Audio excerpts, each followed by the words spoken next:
Good evening. My name is Abby Kerstetter, and I am the Colorado Center for the Book Program's coordinator.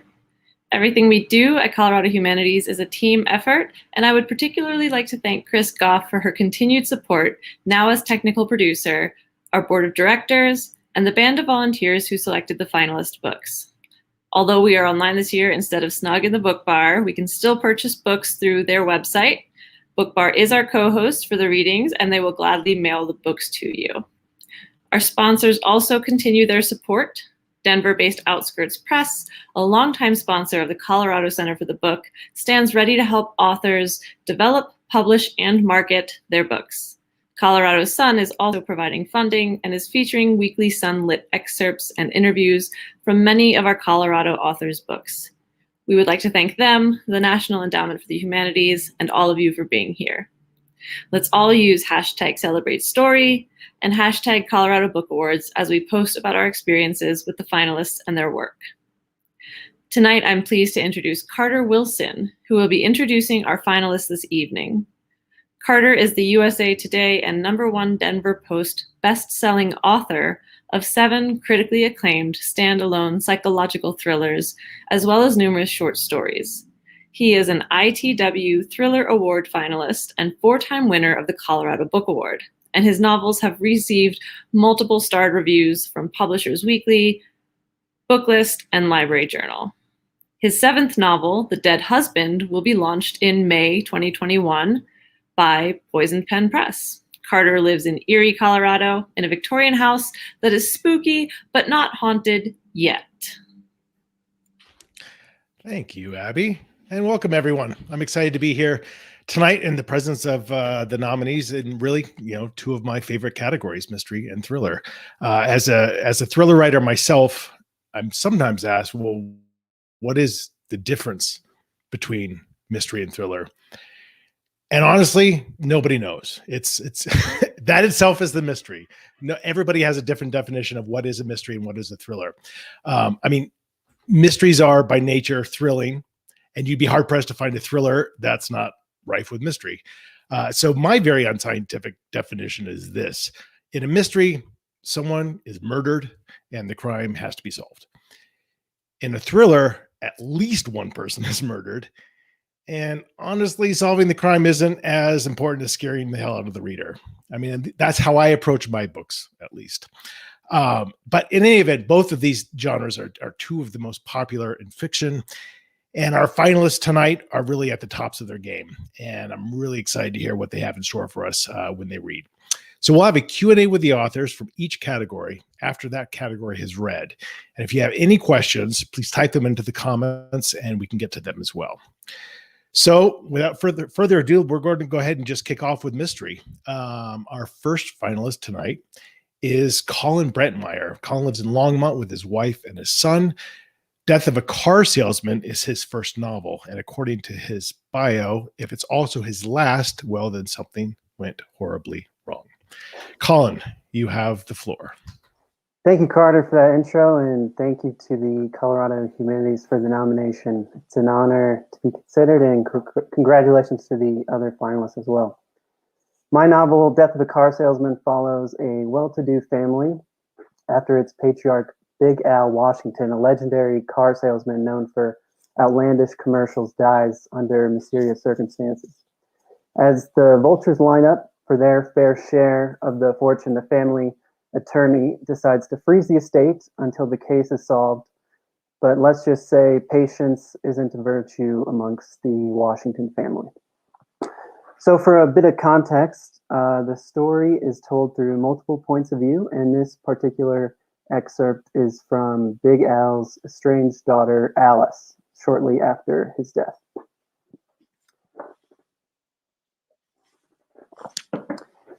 It was a strange feeling going back home. For most people, home is their primary identifier, the answer to the single most asked question when you first meet someone. So, where are you from? My working theory is that people ask that question so they can put you into a box that makes sense for them. To the small-minded, for instance, everyone from New York might as well be loud, in your face, and root for the Yankees. People need their boxes, and you'd better fit into one, or else they don't know what to do with you. Sitting at the airport bar, I contemplated the gamut of scenarios before formulating my response. My top choice was to ignore the middle-aged man adjacent. Still, I decided tempered politeness would extricate me from the conversation the quickest, with the added benefit of preventing a confrontation. Charlotte. So, where are you flying to then? Charlotte, just got in. What are you doing at the bar? The exit's right over there. The stranger chuckled to himself before taking another swig of his drink. I'm not in much of a hurry. Charlotte, huh? City of transplants? You must be the only person actually from here. Something like that. He seemed to have taken the hint since he abruptly stopped asking questions. But I could tell he was debating whether to say anything more, swirling his drink on the bar's well-worn wooden surface. The ice cubes eddied in the gin and tonic with that perfect clanking sound. My throat felt dry as I pondered my own drink, a lukewarm cup of subpar decaf coffee. I considered swiping through the alcoholic options at my drink station, but thought better of it. My chance convive tilted his glass at a 90-degree angle and downed the rest of his drink. Then, in what I believed to be an act of passive aggression, he set his glass on the bar a little too firmly, smacked his gums together, and departed for the gate, glaring at me all the while. It must have been a stiff drink, or for him anyway. The real question, in fact, the only question people should ask is, how did you get here? That question elicits a far more interesting response. Thank you. Thank you, Collin. That was great. We really appreciate it. And our next finalist actually wasn't able to make it tonight, unfortunately, but I do want to read her bio so that she's represented here. M.E. Browning is nominated for her novel Shadow Ridge, a Joe Wyatt mystery.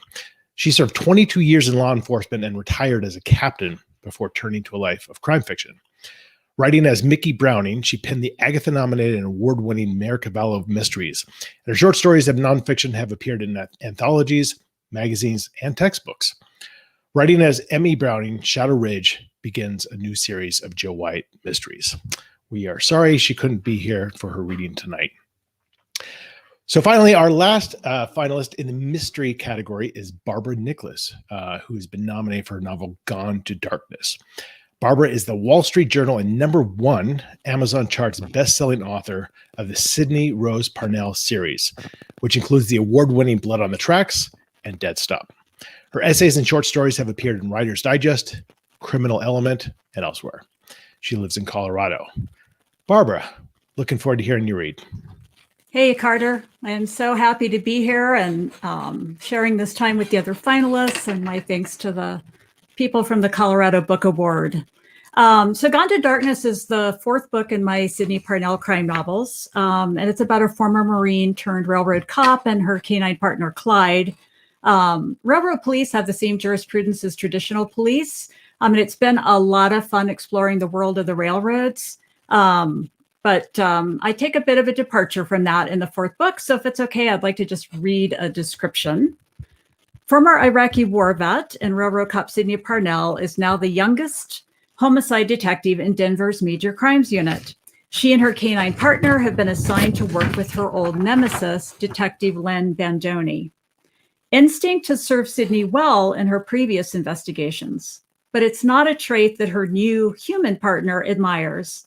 Not until Sidney's gut feelings lead to their first case together. A man tortured and beaten to death, left in a refrigerated train car, his body carved with cryptic messages. Sidney and Bandoni learn that the victim was well-liked, a social crusader, and the member of an elite men's club. Now, at first glance, the men's club appears harmless, but beneath its refined surface swims darker currents. When a second man is found murdered, his body also carved with enigmatic messages, it's clear that a serial killer or killers is at work, and that maybe members of the club are involved. Meanwhile, a mysterious stalker has Sidney in his sights, and if all goes according to his plan, Denver's newest detective won't survive the night. So the prologue introduces one of the villains, but I'm going to skip over that and just dive right into chapter 1. My first official homicide investigation began without a corpse. An actual body is what triggers a murder case. It's straightforward. In order to prove that a murder has occurred, you must have a dead person. Corpus delicti, the courts call it, Latin for body of the crime. All I had on that foggy, still dark morning as my canine partner and I drove through the outskirts of Denver was a message on my phone from a railroad cop named Heinrich, and a bad feeling. After our brief conversation, Heinrich had stopped answering his phone. Next to me in the console, a cup of 7-Eleven coffee steamed into the air. Ray Wiley Hubbard sang on the radio about righteous killing. I drove with both hands on the wheel as patches of the highway were thick with black ice. When I test-tapped the brakes, the Chevy Tahoe skated sideways. Beside me, Clyde made a noise in his throat. I dropped my speed. Easy, pal, I said. Oncoming headlights flared against the windshield, skirted off the side windows, then vanished behind us, taillights aglow like baleful eyes. The date was March 15th, the Ides of March, when assassins bear their knives. My first exchange with Special Agent Heinrich that day had been at 3:14 a.m. This was after I discovered he'd pilfered my blue and silver detective shield. A group of us from the railroad had gone out the night before to celebrate my promotion from patrol to homicide. Heinrich was there, my former boss too, and about 20 railroaders I'd worked with during my 2 years as a cop with Denver Pacific Continental. It was a damn weird party, half celebration for my success and half mourning that my promotion meant I'd likely never return to the railroads. I think a few of us cried. Or maybe it was just me, 3 drinks in and still hung up on whether I'd made the right choice to put the railroads in my past. In Denver PD, I was the golden girl on the fast track, 6 months in patrol and now 3 weeks into my on-the-job training as a homicide detective with Denver Major Crimes Unit. My serendipitous rise had coincided with a nasty series of sexual harassment charges inside the department. The chief needed to show the good citizens of Denver that their police had a zero-tolerance policy towards caveman behaviors, and that they enthusiastically promoted women, which was where I came in. Sydney Rose Parnell, poster child. I test-tapped the brakes again, felt the tires grip, and rewarded myself with a one-handed sip of coffee. I was officially on probation for 3 more months. Screw up and I'd be back in patrol. The promotion of women be damned. The night before, I'd given my wallet to Heinrich to spot him at 20, and he'd filched my shield as a joke, the son of a bitch. I hadn't noticed until dark 30, after a case of nerves had gotten me up hours before the alarm, and I'd spotted the voicemail from Heinrich. So sorry, it was a joke. Didn't mean to leave the bar with your badge. I'm sure my counselor would say that my carelessness with my badge was indicative of my ambivalence toward my new career. When I phoned Heinrich to arrange a meet, he was already on his way east, answering a call from dispatch. An engineer running a train through the area had spotted a trespasser standing near the tracks, a woman. Maybe the woman was just a poor insomniac, night-haunted like so many of us. But the nearest homes and businesses were miles away, so it was possible she was a jumper, maybe even a terrorist with derailment in mind. Heinrich, along with my shield, had gone to investigate. Now I was also on my way east to get it back before anyone found out I'd lost it. Thank you.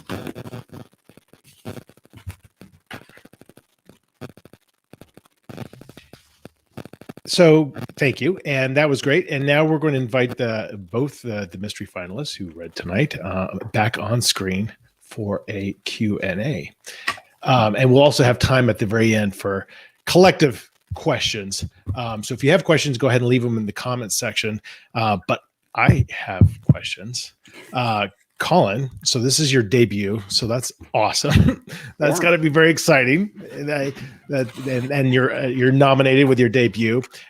Just out of curiosity, for your writing career, is this truly your debut, or have you gone through a series of novels that didn't get published, like me? Oh, yeah. I mean, I probably wrote a bad screenplay or two. That's my background is in film and TV, but. Really, this is my true debut. So I've been working on it for 5 years or so whenever I had the time, and finally came together last year. So it's awesome. Congratulations. And Barbara, kind of on the other end of the spectrum, as someone who's written many books and particularly writes a series, what's changed for you over time writing this character? Have you grown more attached to Sydney? Have you kind of delved into the voice deeper, or are you kind of tiring of Sydney? That's a great question, Carter. I think you do standalones for a reason, right? I do. Yes, I do. I want to be able to kill anyone at any time. Yeah. Which is why I still get lots of letters saying Clyde's okay, right? By the end, they only care about the dog. No, it's been a lot of fun watching Sydney's growth and kind of going along her path. I think she's more grown up than I am, so hopefully I'm learning from her. Now I'm pivoting away with the new series, so we'll see how that goes. Wow, congratulations. That's awesome. Thanks. Great. Well, let's go ahead and move on to our thriller finalists. A category that's near and dear to my heart. And we are going to start with Sue Hinkin. So Sue is the author of The Burn Patient, a Vega and Middleton novel.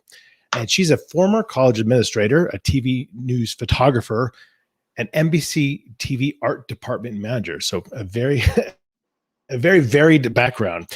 Sue is also a cinematography fellow at the American Film Institute. And her debut novel, Deadly Focus, was a 2018 International Book Award finalist. The second book in this series, Low Country Blood, was a Reader's Choice Award winner and a Silver Fashion finalist. Sue lives in Littleton. Sue, hello, welcome. Good evening. Looking forward to hearing you read tonight. Thrilling to be here. I timed out at 7 minutes, so if it goes too long, I give you permission to get out the cane and pull me off here. This is a third in a series with TV journalist Bea Middleton and her friend photographer Lucy Vega. And in this particular scene, Bea's daughter Alyssa, who's a very beautiful and very talented 8th grade dance student, almost 13 years old, is heading to a music video audition in North Hollywood that she has been forbidden to go to. And the audition was set up by a very kind, severely burned and disfigured patient at the Cedars-Sinai Burn Center where she volunteers. The girl has no idea that the damaged man is Gary Mercer, who is Bea and Lucy's nemesis. So we'll start with her sneaking off to North Hollywood to audition. And she's from Santa Monica. She lives in Santa Monica near the beach. Compared to the beach, the San Fernando Valley was hot and airless. Alyssa stopped at a drugstore for a bottle of cold vitamin water, then headed up Lancashire Boulevard on foot past Universal Studios. In the area between the theme park and the back of the Bob Hope Airport, gang tats metastasized everywhere. Alyssa shivered in the heat, feeling more intimidated than she'd anticipated. Cars whizzed by on their way to someplace else. A skinny pit bull mix emerged from between two buildings, pissed on a pile of discarded tires, drilled her with a wary look, and disappeared back across a weed-choked lot. As she approached a side street, a shiny, deep purple Pitmobile bounced around the corner and cruised slowly past. The young driver wore reflective aviators and a black beret, checked her up, then made an obscene gesture with his tongue. Alyssa turned away, not wanting to give him the pleasure of a reaction. His sound system assaulted her with deep bass notes that made window panes rattle in a t-shirt store nearby.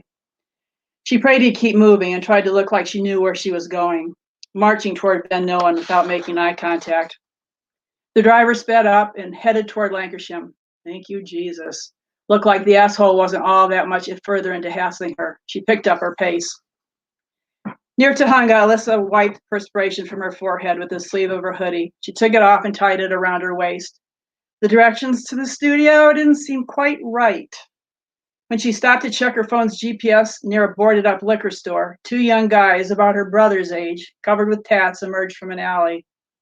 They spoke to each other in rapid Spanish, but switched to English as they advanced on her. "You lost, baby girl?" The speaker was short, shaved, bald, and built like a mountain gorilla she'd recently seen in a Jane Goodall documentary. His glassy-eyed partner was much taller, with a faint peach fuzz wannabe mustache. From across the street, another man emerged from the shadows. Older, maybe mid-20s, he wore a black Nike tracksuit, unzipped to show his shiny waxed chest.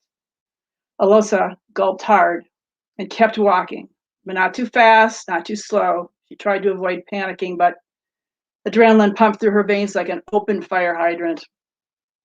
"Need some help finding your way, chica?" Gorilla said. You don't look like no local bitch. The others watched from a short distance, moving on the periphery like a wolf pack tightening the noose on its prey. I don't need any help, she said, trying not to sound scared shitless. I'm going to the airport studio. They're expecting me.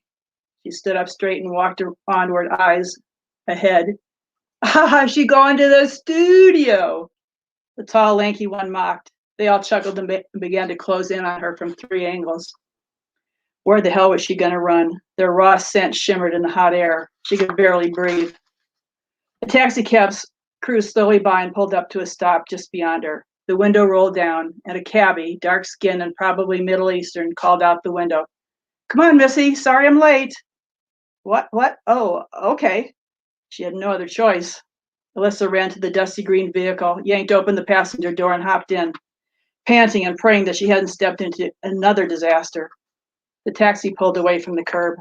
Alyssa looked over her shoulder at the 3 scowling gangbangers standing on the sidewalk. The lanky one gave her the finger. She turned back to the driver, hoping he wasn't some kind of pervert. Thanks for that, Alyssa said. I'm not sure if I have enough money for a cab, so can you let me out at the next block? Missy, what you doing here all by yourself? You crazy? Alyssa shrank in her seat and stammered, I'm trying to find the airport studio. It's on Tahunga. I have an audition there. She checked her iPhone. In 15 minutes. The cabbie shook his head. I'll take you to the studio. But I'm not sure. She rummaged in her purse. Where was that 20? It's on the house. He pushed back his shiny straight hair. His credentials hung from the rearview mirror. His name was Farouk Hassan. A picture of what looked like his family had been duct taped to the console. Well, thanks a lot, sir. Those dudes were scary. I have a girl your age, he said, following her glance. Big dreams, like you. Begging me to let her try out for The Voice. I say no. Wait till she's 18. That's kind of what my mom said, too, Alyssa admitted. You should listen to her, he said. A few minutes later, he pulled up to a square industrial-style stucco building with a small sign next to the glass front door that read Airport Studios. A blue and orange jet thundered low overhead, decomposing food wrappers, newspapers, and other detritus whirled in the acrid-smelling downdraft. You're sure this is the place? Mr. Hassan asked. Alyssa nodded and pushed aside the urge to beg him to take her home, but there was no way she would wuss out on this addition. She'd come too far. Hassan gave her a hard frown. I hope you know what you're doing, young lady. This area is the center of the porn industry in LA. Did you know that? Alyssa's stomach clenched and she swallowed hard. She handed him the $20 bill she'd found, but he refused it. Instead, Hassan gave her his business card. Good luck with that music video, he said, and smiled kindly. Call me if you need another quick getaway. Alyssa took a deep breath and tried not to freak out about the taxi driver's porn comment. She walked up to the studio building's front entrance, but the double glass doors were locked.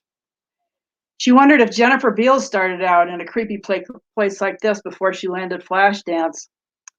Ellie's hands shook. She pushed the doorbell and waited, hoping that more gangsters wouldn't show up and hit on her, or worse. An anorexic-looking girl dressed like a hoe in a silky white mini dress and black jazz shoes appeared in the foyer. She pressed the speaker button. Yes? Alyssa licked her dry lips. Alyssa Strauss, here to audition for O'Brody's music video. I have a 1 o'clock call time. The girl's sighs threw up with a critical once-over, then unlocked the doors. Alyssa's stomach twisted as she stepped inside the dim entry. It smelled of mold and sweat.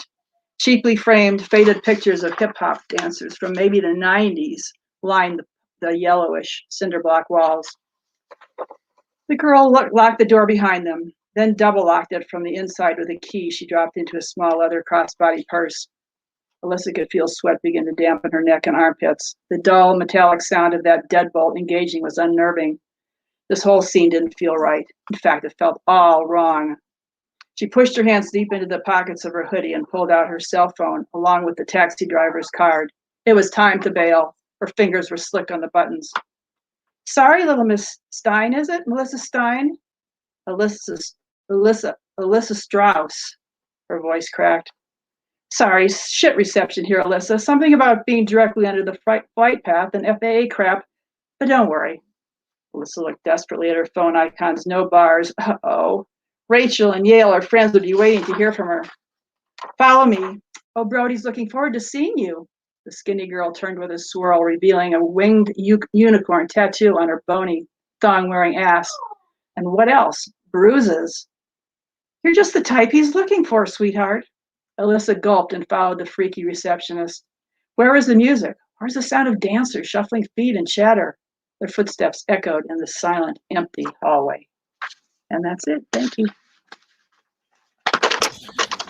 Sue, thank you. That was wonderfully gritty. We're all going to have to wonder what happened to you as a child. That's the question I get all the time. My mother So great. Step in at some point.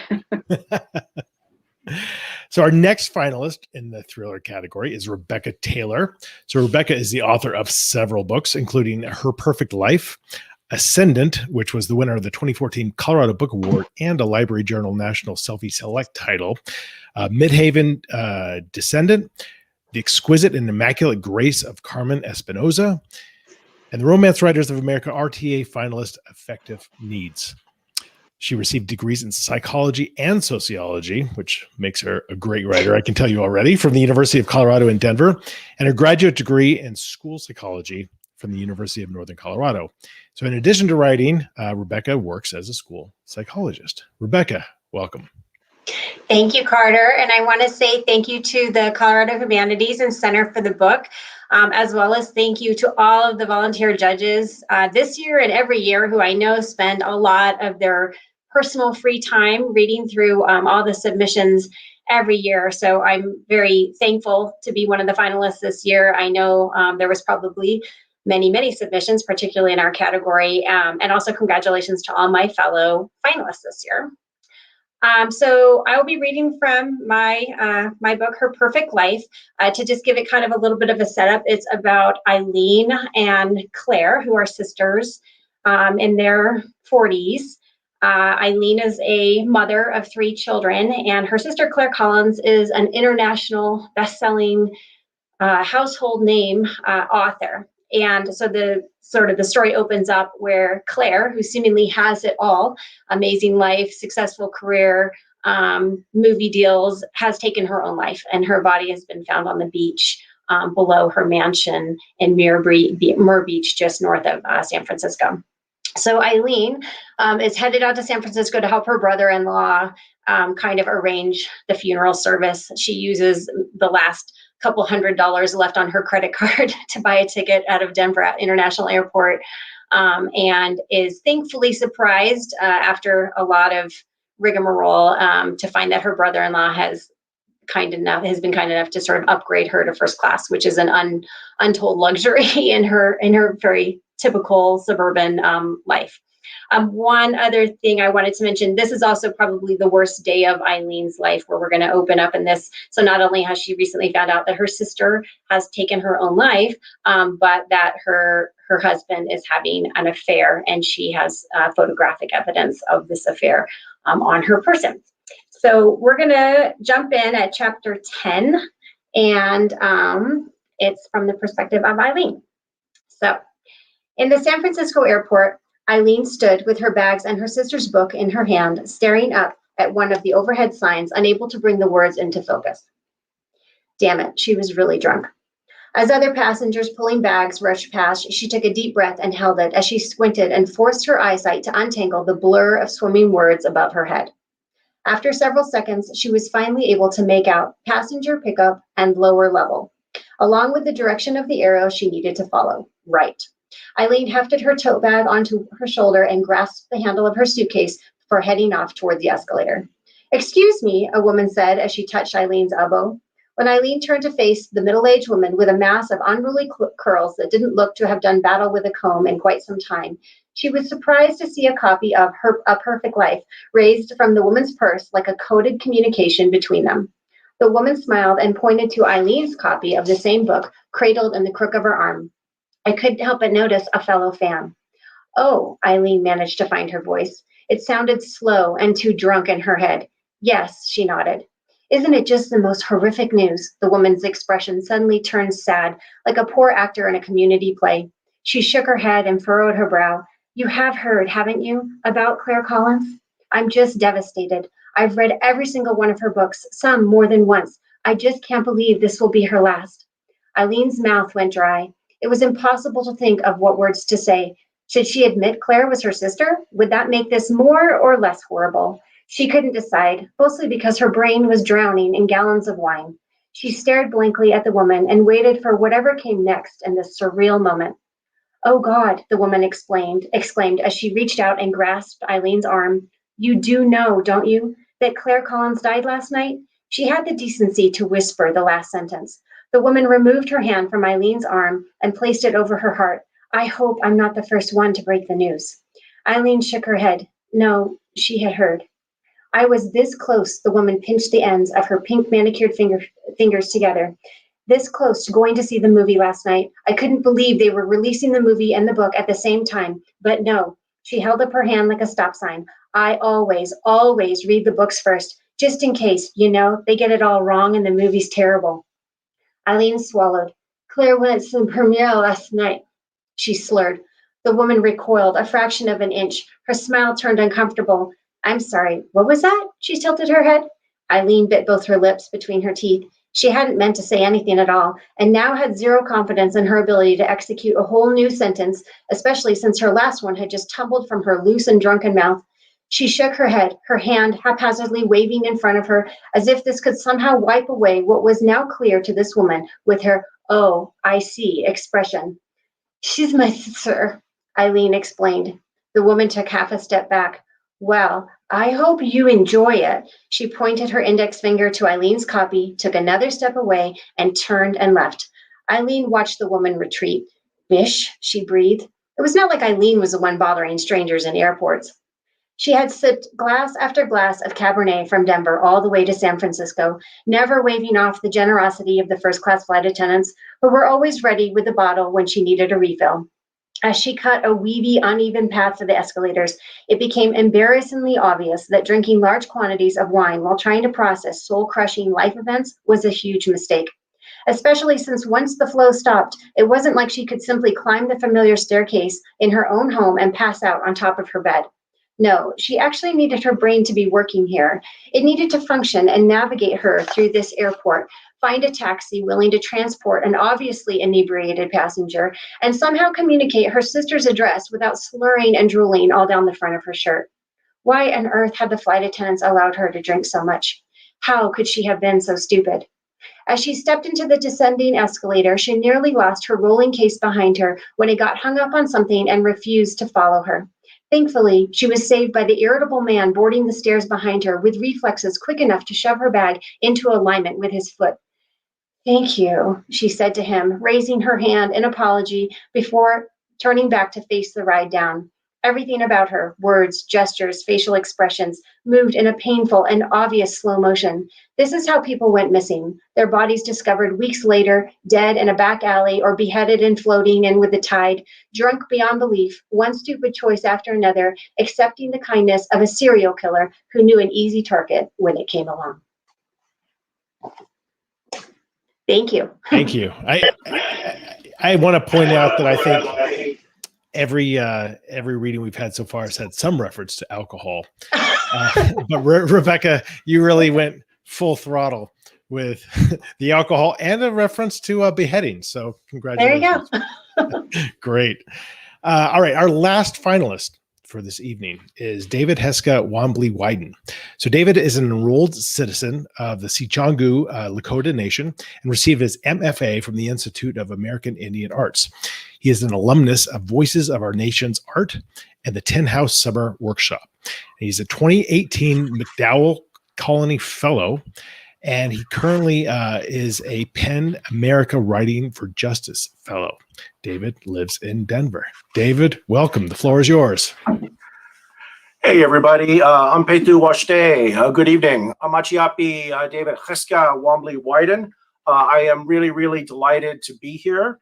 I just want to give my thanks to the Colorado Book Awards, all of the judges, and obviously congratulate the other finalists. It's just a pleasure to be here. So, yeah, I am no longer a PEN America Fellow. That was a few years ago, but I am very, very grateful to PEN America for giving me a fellowship several years ago, for which I wrote part of this book and some other work. Anyway, let me give a little setup on Winter Counts. The setup here is Winter Counts is the story of Virgil Wounded Horse, who is a hired vigilante on the Rosebud Indian Reservation in South Dakota.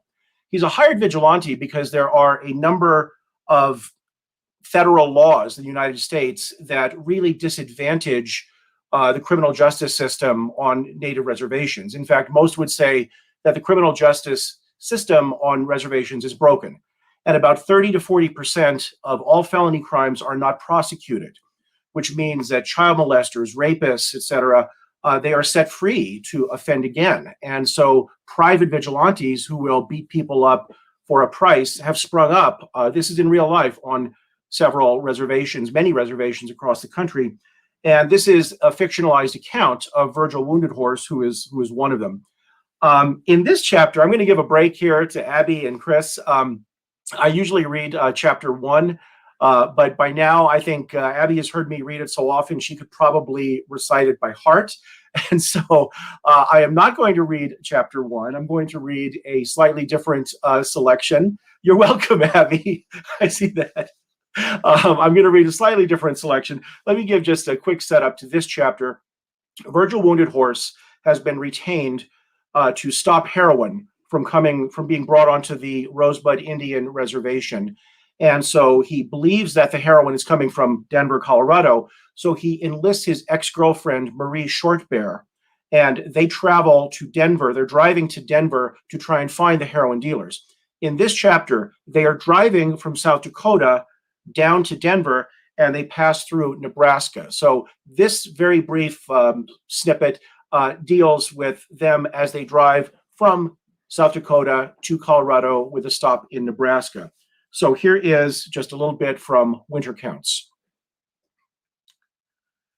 20 songs later, we pass through the desolation of White Clay, Nebraska, just over the state line from South Dakota and the Pine Ridge Reservation. Pine Ridge was dry, so a handful of liquor stores had popped up in White Clay decades ago. The town, population 12, existed solely to support the beer barns that sold booze to the citizens of Pine Ridge right across the border.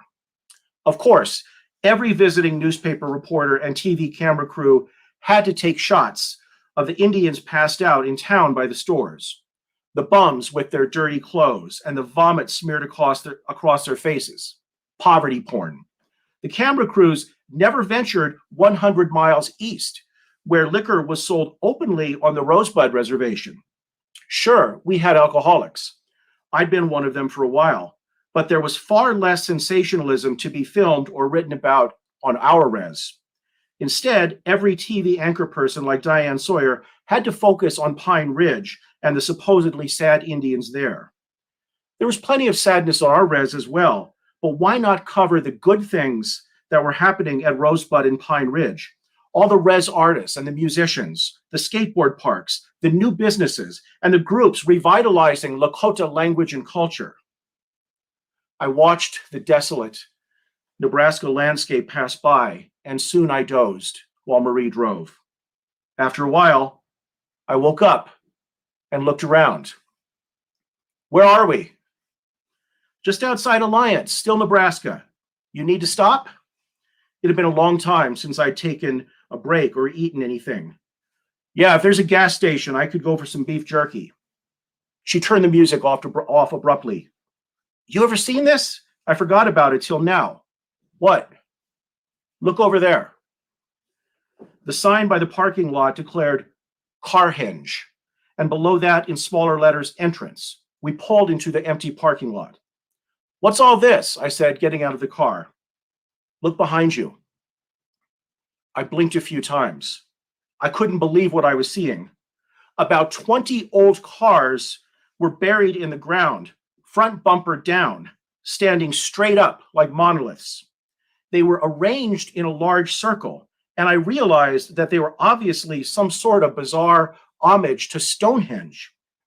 Not only were the cars buried on their edges, the artist had placed some autos on top of the others as a kind of cap or connector, just like at the real Stonehenge monument.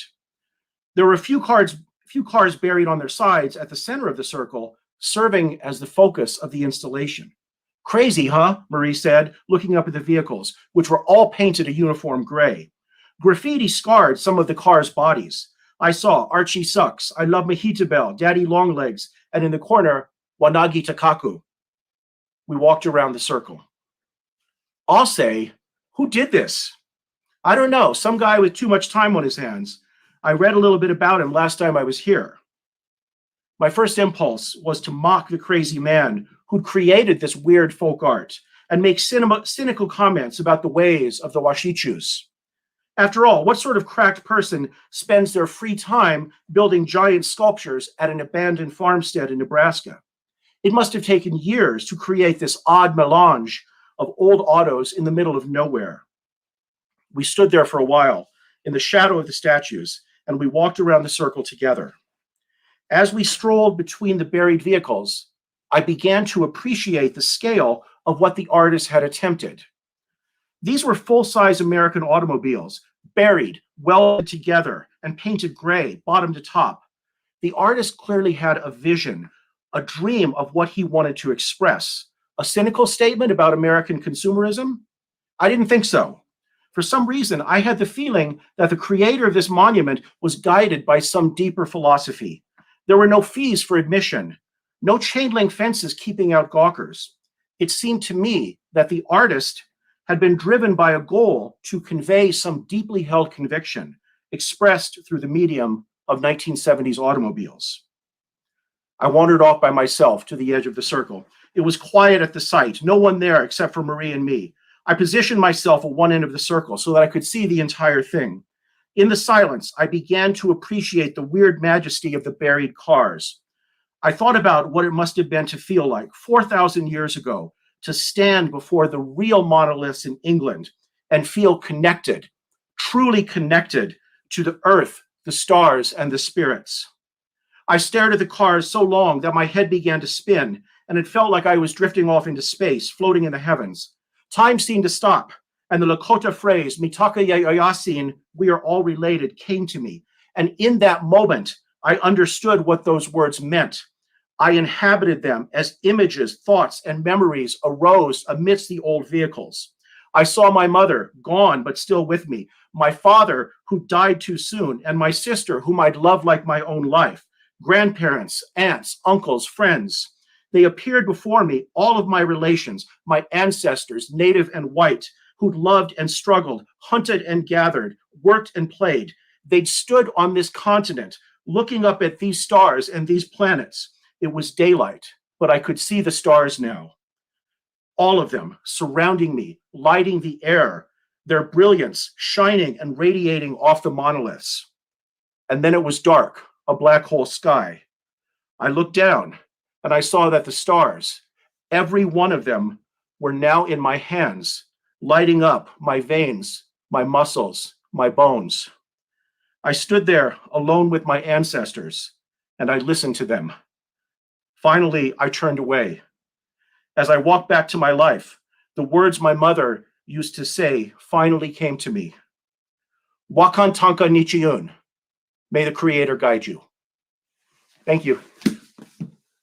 David, thank you. That was very powerful. Much appreciated for that reading. So now I'm going to bring all the thriller finalists back up for one last round of questions before we have questions directed at everybody.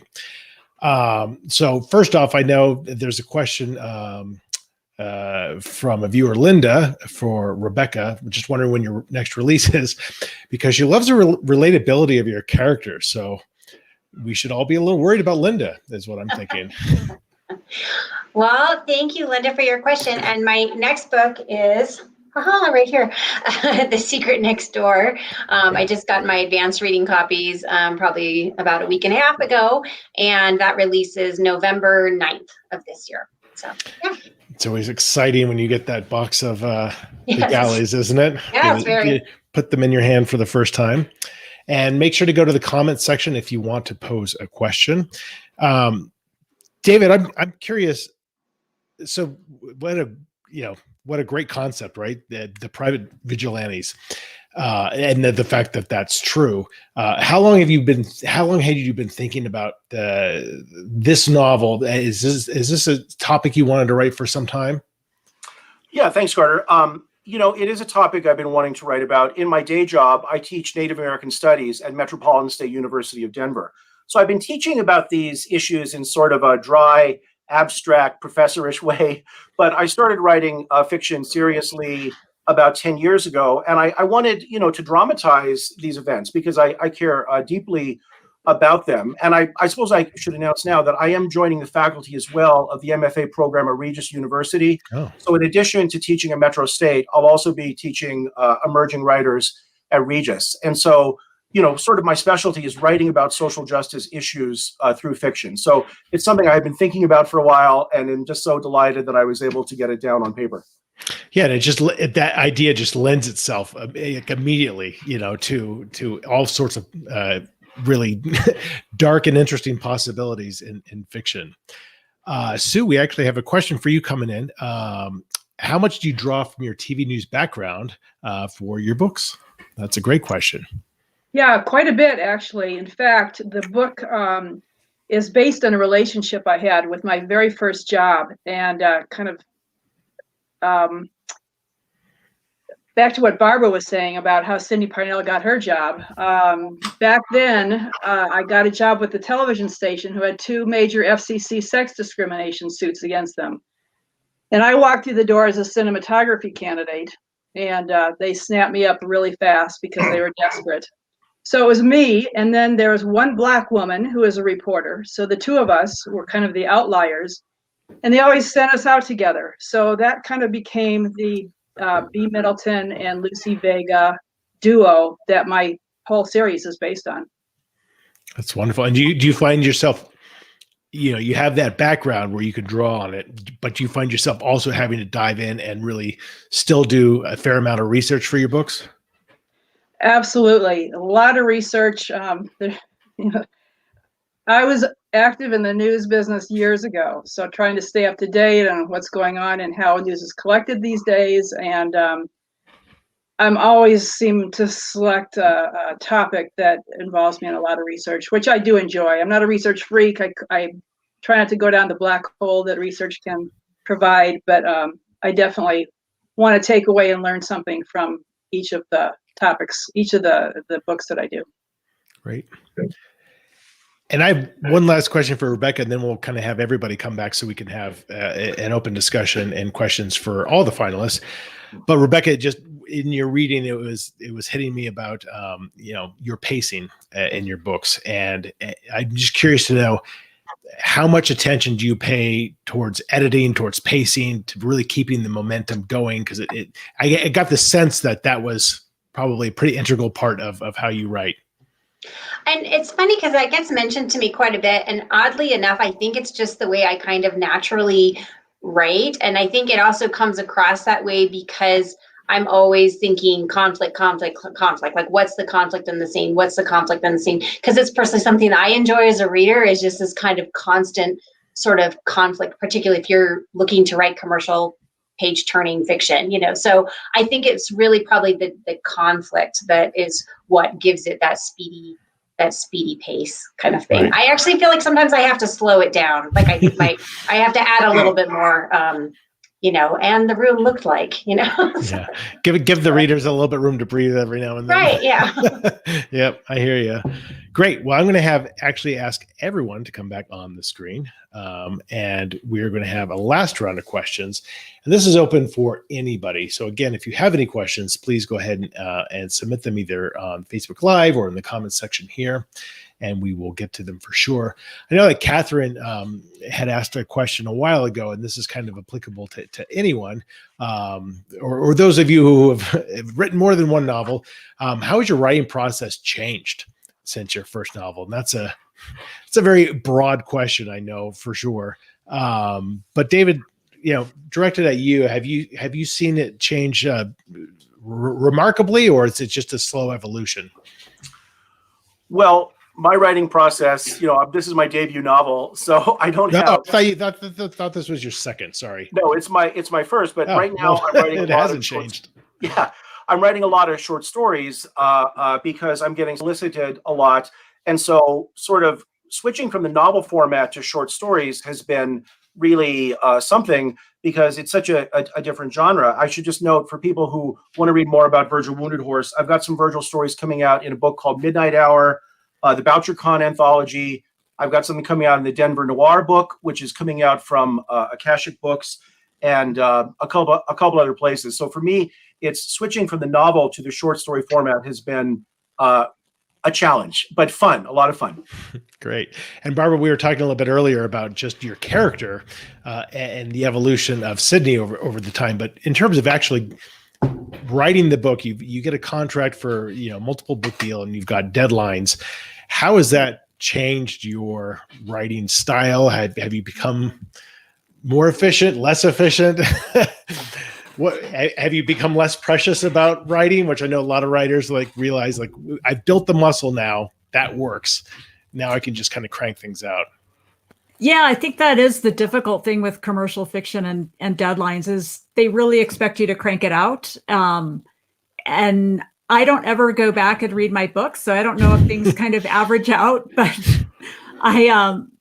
there's a lot more feeling frantic in the entire process. I'm not going in as the artiste who sit down and compose. It's like, oh my God, I got to get 2,000 words done today. And then by the, close to the deadline, I got to get 10,000 words done today. So I'm trying to figure out how to have more fun with that particular process. Yeah. And just for anyone listening who's not a writer, 10,000 words in a day is really, you're just asking for real trouble. That's a lot of words to write in one day. So I try to get 500 words done in a day. So I would really, I'd be hitting the bottle at that point. So Collin. Oh, well, yeah, that's part of it, right? That's right. It's okay if there's just the same word repeated over and over and over again.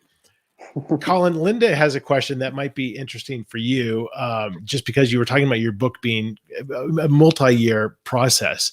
Do you, she's asking whether if you had to go change something, did you outline your book, or did you just kind of write from the seat of your pants, and did you go through major changes? Yeah, I don't outline. So definitely edit. And my book takes place in the near future, where autonomous cars are mainstream. So it was I'd write and then take some time off, and then try to research what the latest was in that technology. So, and I'm sure I'll get some things wrong, but what can you do? Yeah, no, I hear you. I'm the same. I'm a pantser. I've never outlined in my life, and sometimes it's great and sometimes it's terrible. What about you, Rebecca? When you've been fairly prolific, do you have deadlines? Do you have to make sure you get everything done on time, or do you have some time to kind of mull about and marinate in your stories? Well, I think it just sort of depends on where you are, with regards to your contract. So this book that's coming out in November, that was a 2-book deal with Source Books.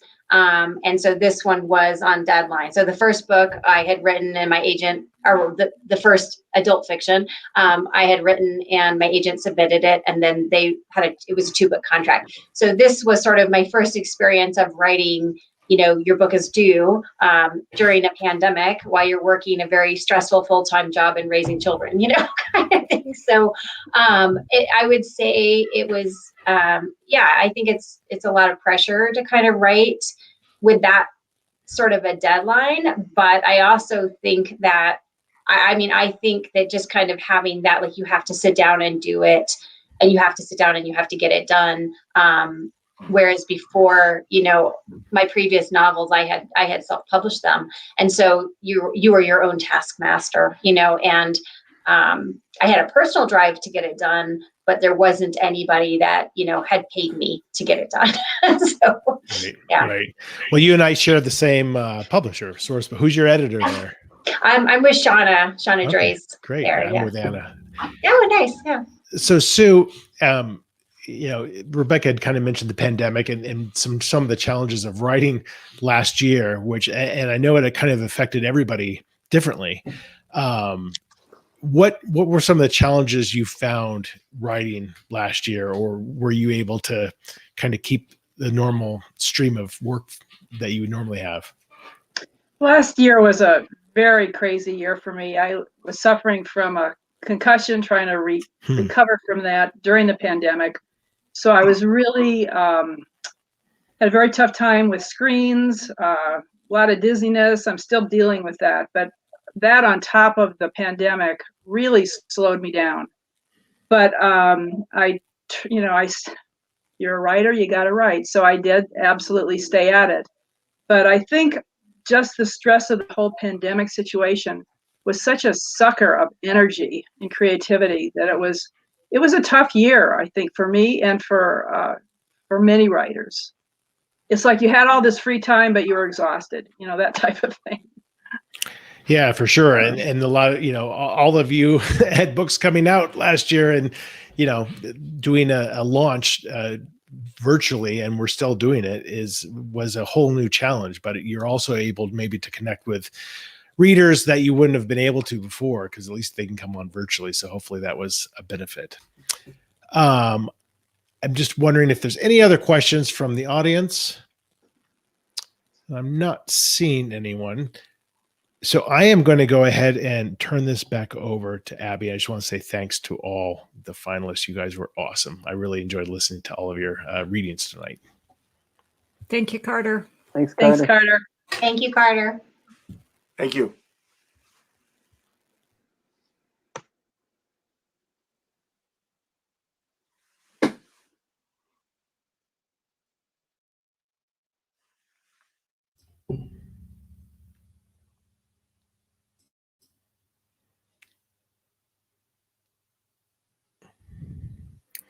That mute button gets you every time. I've been so engrossed in all of our readers and all of our questions and answers this evening. It's really a thrill to be able to listen to all of these writers. And thank you, Carter. Congratulations on your latest novel. Thanks to those of you who joined us for staying in and logging on.